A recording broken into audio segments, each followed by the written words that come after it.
Before everybody gets, and please, Karen, tag people for this. Don't follow my information. Look up Santos Bonacci. Look up some of his earliest videos on the Vatican and Christianity, on what it means to certify something. Start to look up what a person means, personification. Look up the Latin word for persona, how far back that goes. Start to really look at this information, because everybody's looking at flat earth and everybody's mesmerized. It's like everyone's looking into the sun, and then people are saying, you know, wake up. So I'm making a wake-up call. You guys really need to start educating yourself on what these things mean, because I can tell you right now, a corporation is what you're a part of with a birth certificate. The corporation, from corpus, from corpse, a dead thing, is a legislation, is a writ, is a contract.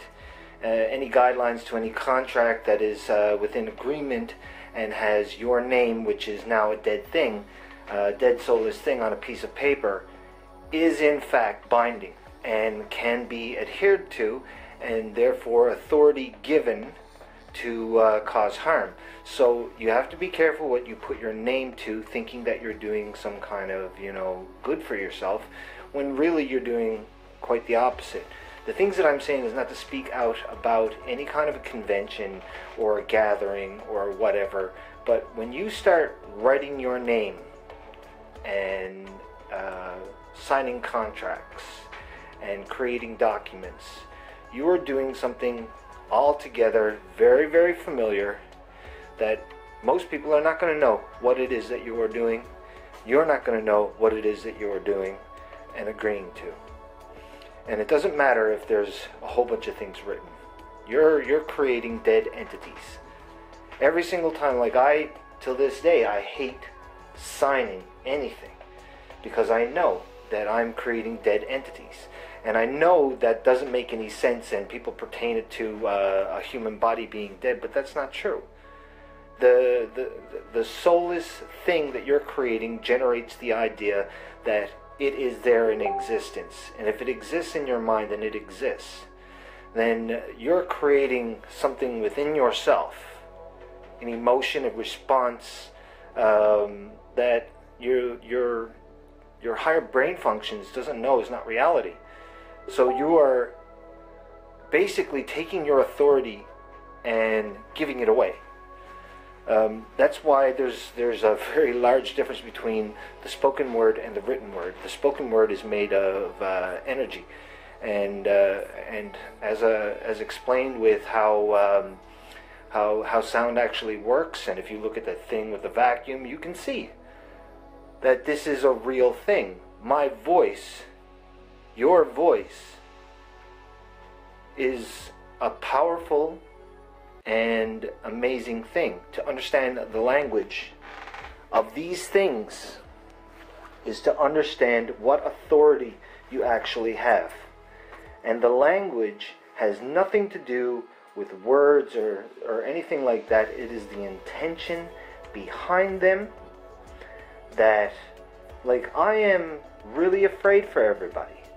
And I'm not getting on and saying this lightly. You know, you can think of me as a nut job if you like, but I mean, your eyes get open to the fact that the world is flat, and then everybody decides to go and do it the exact same way as they did the globe. So somebody made a little globe in 1492 and put it in every classroom. So there's your education system. There's your moment where you are being indoctrinated. The indoctrination is happening via a set of rules.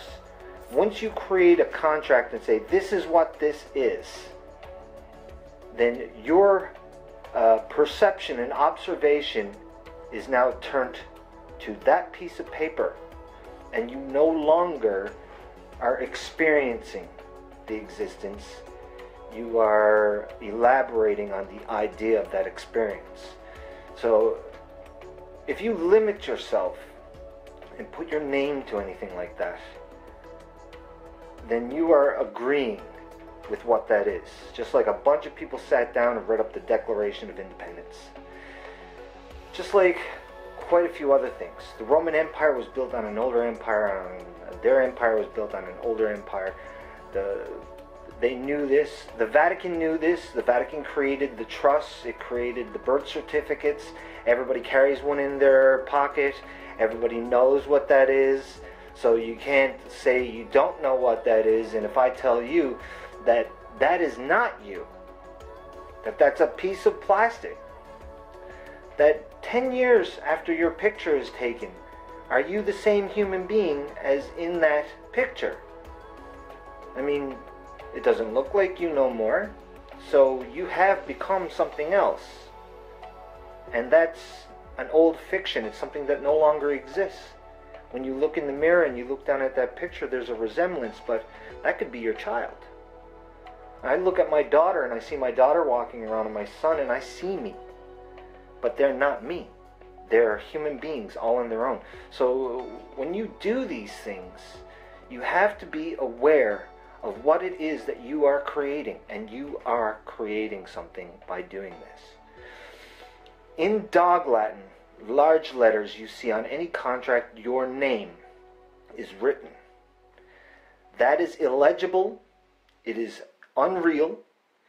It is a way, it is a loophole for gaining control. If you agree to these kinds of things, then you give up authority to another human being. I mean, it all makes sense because we've been living like it for so long. So since it's the familiar territory, think about it. We're just going to move into that same familiar territory. We're going to lay a foundation right on top of the ruins of the globe and say, well, that's okay because, I mean, this is the way it's done. There needs to be a new way for things to be done. And I know, writing things down can be very, very important. But saying that those written things are more important than new observations and new understandings, comprehension, and perception is false. It is false. Your head stuck in a book is an imagination. Looking out at the world is reality. So what I'm saying is I'm trying to warn people against giving up their authority, giving up their freedom, giving up their ability to be human in this world by creating a personification and another legal fiction is what it is. It's all just a legal fiction when it's all written on paper with names and contracts and whatever, and you don't be too specific on what that is. You think that okay, well, it's this contract specific. If I write my name on a piece of paper and I sign it, that is a contract. That is a dead entity. Now, if I put that contract with someone else, then I could put guidelines in the contract. I can put terms and conditions in those guidelines, and then the contract becomes binding to something else. You have to understand what these things actually are. And if you don't believe them, think about any time you got a ticket for speeding, or you had to pay a cell phone bill, and it didn't matter if you couldn't pay it that week, and then all of a sudden your service gets cut off, and somebody says, well, I'm sorry, you can't, you can call the emergency numbers, but you can't call anybody to come over and give you any help, or get a hold of a family member if you're terribly sad and down. So the contract itself constricts you to whatever it is that they say is possible for you to do as a result of your disobedience. And whether or not you're actually willfully being disobedient doesn't matter. You are being disobedient to the contract, even if you mistakenly couldn't pay for something on a specific date. Now, on that specific date is the terms and conditions within that contract. I really hope that this sinks in, because this is important. And I know that I ramble on Sometimes it sounds very, very chaotic. I apologize, but I am actually concerned for the people who are involved into these sorts of things. Now, there are some very open and agreeable situations. All these conventions are wonderful. People coming together is wonderful, but doing it more freely and using pen and paper to describe things and not having it as a personal level or a person or in addition to a person is free information. There's no attachment to yourself. If I'm giving you something, I'm giving you something. I'm not going to say, well, here's something, be sure to tell everybody that I was the one that gave it to you. If I give something to you, it's yours. I relinquish any responsibility that I have to any of those things and no longer has anything to do with me. I don't want any kind of admiration. I don't want people to I don't want validation for giving, you know, or for offering.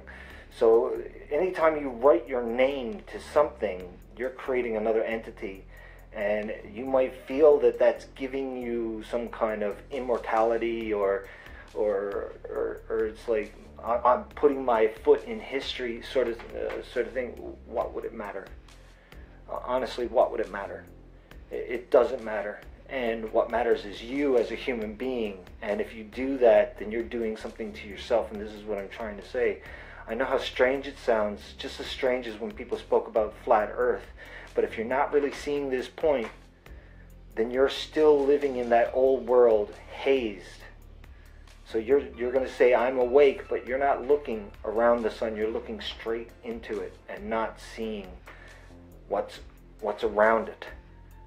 You know, if the flat earth was the sun, you're looking straight into it, and there's a bunch of stuff around it, happening around it, that you're not witnessing, that you're not seeing. These things are very important. I hope that you all get the message, and I hope that you begin to research on what these things mean. 1455, I believe, was the beginning of it for Vatican with the Pope. Start doing some real digging.